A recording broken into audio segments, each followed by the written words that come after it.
Uh-huh.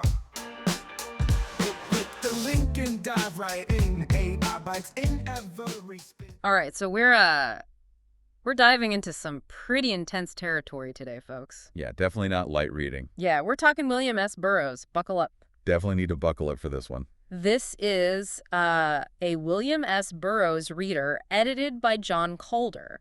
A fantastic collection, by the way. Really gets to the heart of what Burroughs was all about.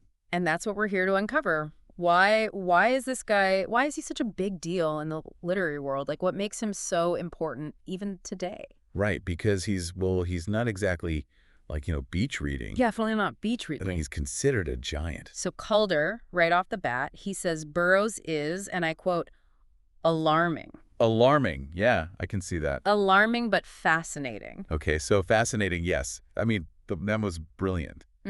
But alarming, that's a word choice, isn't it? It kind of makes you want to know more, though, right? Like, what's so alarming about him? Right. It's like a challenge. Like, are you brave enough to read this?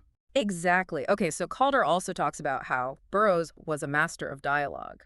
But, like, not just normal dialogue, Oh, absolutely not. Think dark. Think twisted.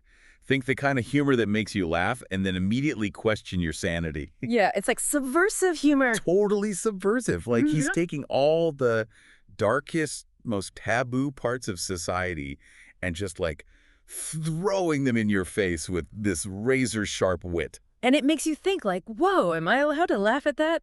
It's unsettling in the best way possible. Exactly. It makes you question everything. Yeah. And speaking of unsettling, can we talk about those titles?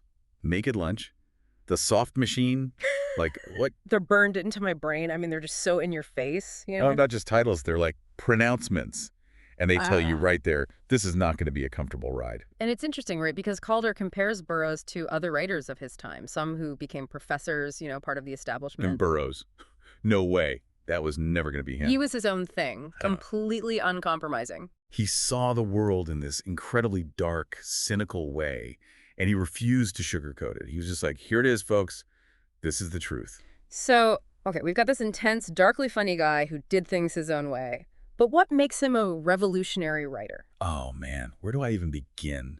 I mean, the way he played with language, the way he structured his narratives, it was like nothing anyone had ever seen before.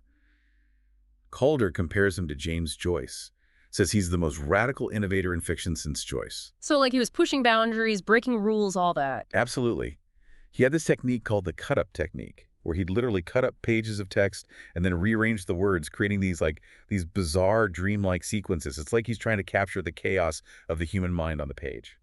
So, okay, for those of us just now cracking open a Burroughs book, why should we care? Like, why is his work relevant to us today? Well, for one thing, his themes.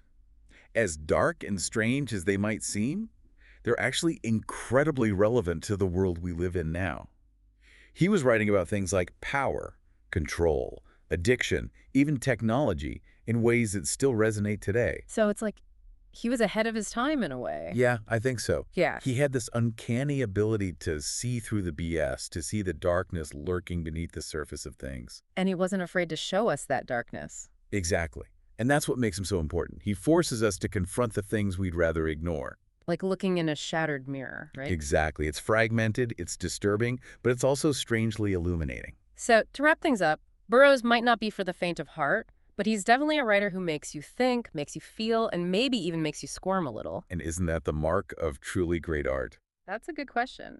And on that note, thanks for joining us for this deep dive. Until next time, keep exploring and maybe keep a light on while you're reading Burroughs. Click the link and dive right in. AI bites in every spin.